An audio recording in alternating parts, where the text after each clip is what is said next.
A loud crack and a white wall rushed down. They had less than 3 seconds. 20-year-old Constantine, the most inexperienced in the group, was the only one who managed to react, and it was he who later dug out the others with his bare hands. This tragedy happened in 2021 on Mount Munku Sardik, but to understand how it all happened, we need to start from afar. May 2021. The long holidays are the perfect time to escape to the mountains after winter.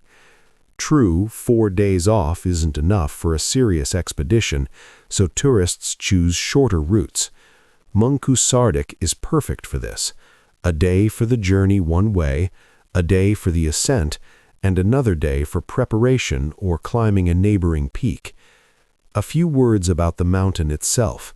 Munku Sardik is the highest point of the Cyan Mountains, 3,491 meters above sea level. The name translates as Eternal Bare Peak. The summit is covered with ice and snow year-round. The wind there almost never dies down. It rips off the ridge, carrying with it ice crystals that cut the face, even through a balaclava. For the Buryats, this is a sacred place. In the past, you couldn't just climb it. Special rites and permission from the spirits were required. Women were forbidden from even approaching the mountain. It was believed that the spirits do not tolerate outsiders, and the mountain itself decides whom to let pass. Now everything is simpler. Routes have been laid out, no rituals are required, but the locals still say the mountain remembers. Trails of varying difficulty lead to the summit, 1B, 2A, 2B. There are also more serious options for prepared mountaineers. In sport tourism, the first category is considered the easiest, the sixth the hardest. This means most routes on Munku Sardik are technically not difficult and are accessible to almost anyone with some familiarity with the mountains. At least, that's what the guidebooks say. In practice, everything depends on the season. A summer trail and a spring slope are two different worlds. The starting point is the bridge over the White Irkut River. Here, tourists leave their cars and then proceed on foot or take ATVs for an extra fee. In May, the river is still bound by ice, but it's already unreliable. In places, it sags and crackles underfoot. You walk and listen. Every sound beneath your soles seems like a warning. Most people stop for the night at Strelka, where the Muguvek mountain river flows into the White Irkut. From the bridge to this spot is about 5 kilometers through a picturesque gorge. The walls of the gorge close in, the sun barely reaches here, and the cold is different, damp, chilling you to the bone. At Strelka, in the forest zone, there are tents with stoves, 700 rubles per person per night. You can also set up your own. The stove hums all night, smelling of birch smoke and wet canvas. There is some semblance of infrastructure. Thousands of people pass through here during the season, especially during the May holidays. But there is an important nuance that many overlook. A first or second category route in summer and the same route in spring are two different stories. Spring adds melting snow, avalanche danger, and general slope instability. The snow thaws in the sun during the day and freezes into a crust by evening. Under this crust is loose slush that can slide at any moment. The trek becomes significantly more difficult, and not everyone takes this into account. They look at the category, read trip reports, and think everything is under control. Now to the story itself. In early May, a group from the Zelenograd tourist club Fern sets out on a second category difficulty route. They prepared in advance. The trip was announced back on April 16th, and the route was registered with the rescue services. All by the book. Backpacks were packed, gear was checked, everyone knew their role on the rope team. There were 5 people in the group. The senior member was Vladimir Marchin, the club's leader and the most experienced tourist on the team. He was 50. Behind him were dozens of routes, Elbrus, winter ascents, in conditions where the thermometer drops below -30. He was one of those who was used to trusting his gut and his hands. However, his son Vitaly was formally appointed as the trip leader, 19 years old, young but already with serious experience. The father wanted to pass on the responsibility to him, to let him feel what it's like to lead a group. With them were Alexei Ivanov and Ilya Tibekin, Vladimir's colleagues from the electrochemical plant. For them, too, this was far from their first outing. People accustomed to working with their hands, accustomed to discipline and to the fact that in a critical situation you need to act, not deliberate. The Marchins, father and son, had already been to Muncu Sardik and received a second sports grade for it. In the winter, Vladimir, Vitaly, and Alexei had together completed a second-category route in the Tunkinsky-Goltsi range in conditions of anomalous cold and extreme winds. The temperature dropped so low that the metal of their carabiners burned their fingers even through gloves. The wind hit their faces with such force that they had to walk leaning forward, almost blindly. Here's what Vladimir wrote about it in his report. Minor frostbite on exposed areas of the face did not in any way prevent us from enjoying the stunning views. Excellent mood and high spirits accompanied the team throughout the entire route.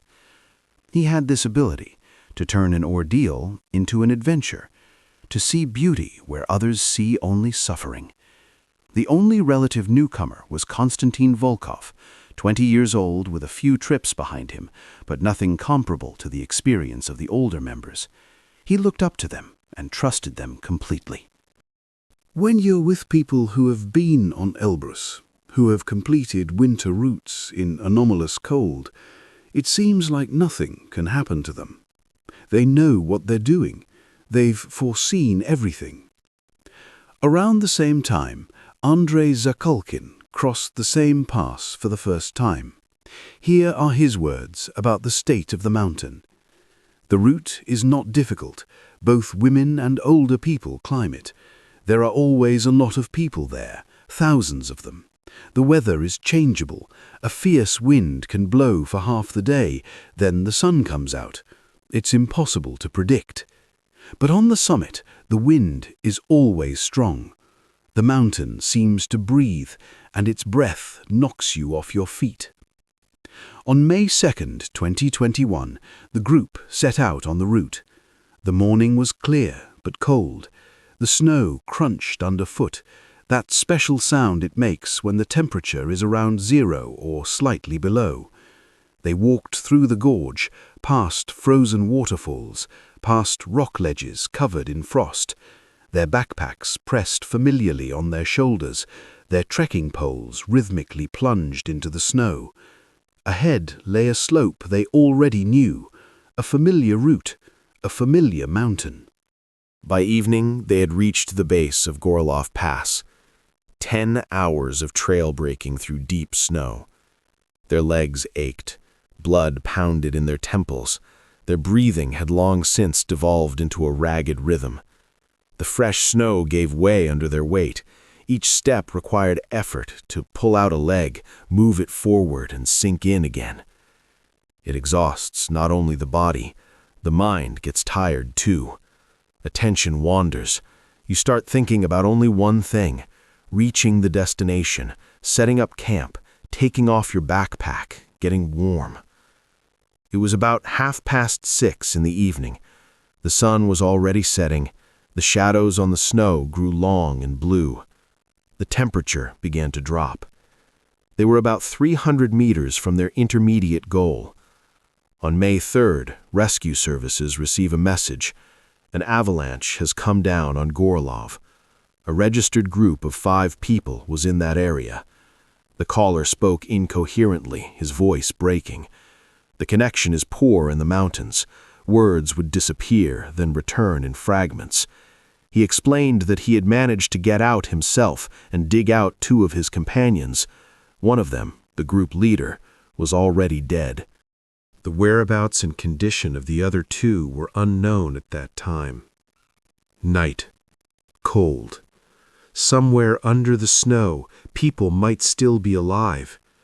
Or maybe not.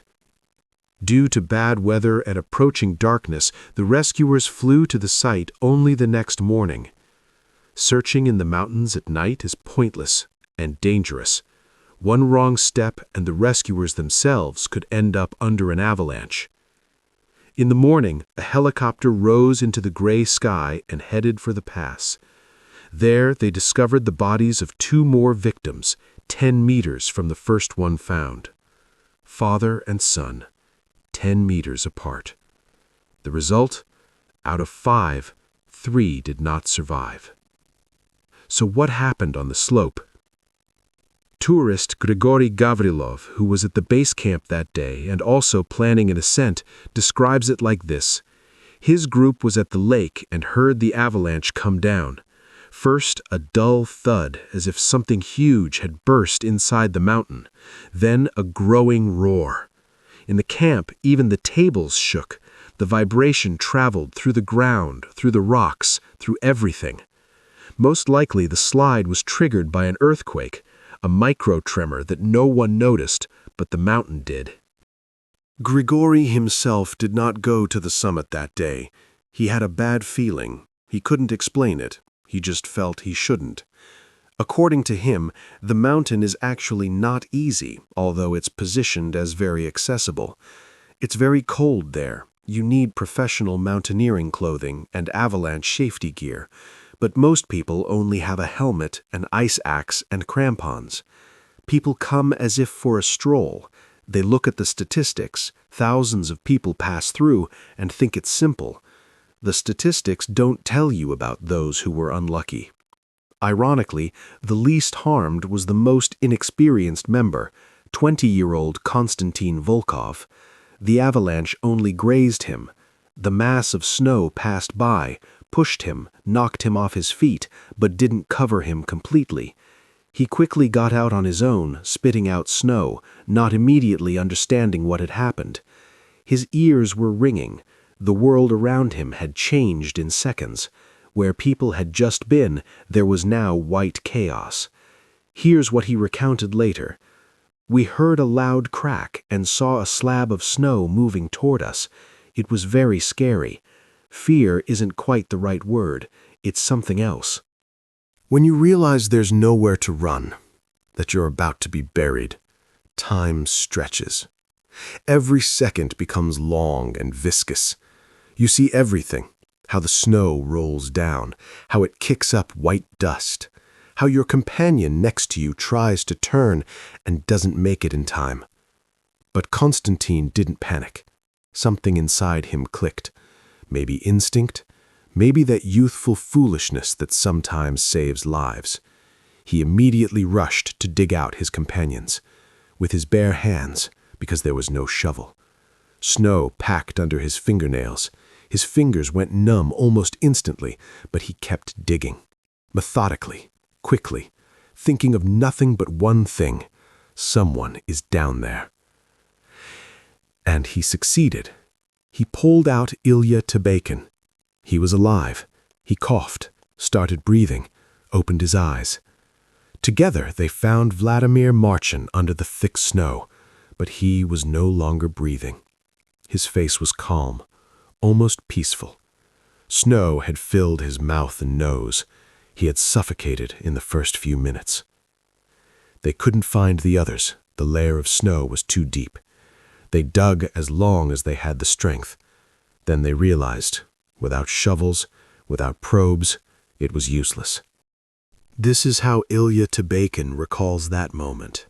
It all happened about 300 meters from their intermediate goal, around 6:30 in the evening. He heard a characteristic crack, the sound of a snow slab breaking away from the slope. He will remember that sound for the rest of his life. Sharp, dry, as if someone had clapped their hands right next to his ear, and he understood immediately there was no outrunning it. An avalanche is faster than a person, always faster. He only had time to brace himself, press his arms to his chest, curl up.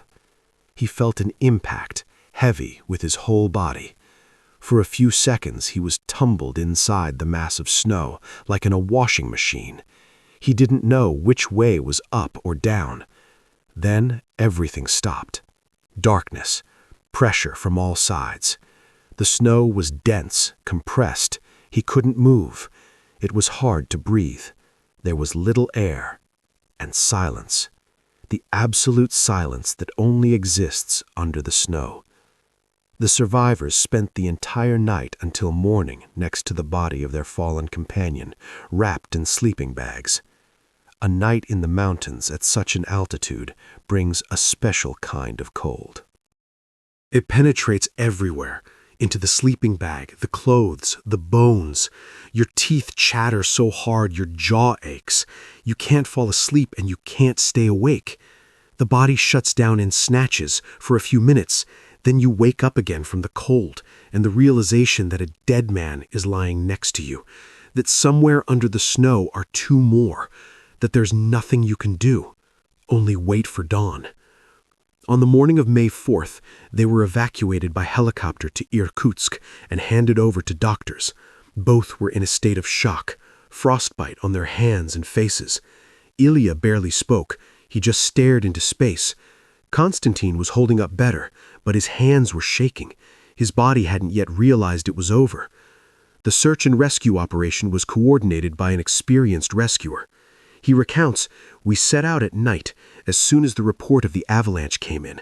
Darkness, headlamps cutting through the shroud of snow, the crust crunching underfoot. But on the way, we assessed the situation.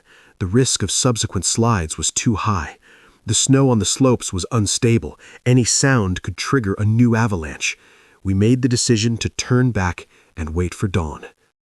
A difficult decision. Up there, someone might still be alive, but if the rescuers die, they won't save anyone. Around 1 in the morning, we descended to the base camp, and at 4:30 we set out on the route again. The federal rescuers flew in by helicopter. He asked for them to be airlifted too. They were refused. We had to walk for 6 hours through avalanche-prone areas. Every slope was like Russian roulette. You walk and think, will it hold or not? The snow underfoot sags, making a dull sound, and you freeze for a second, listening. Then you move on. When we arrived, the survivors had already been evacuated, and the bodies of the deceased had not yet been found. The search took literally 2 minutes.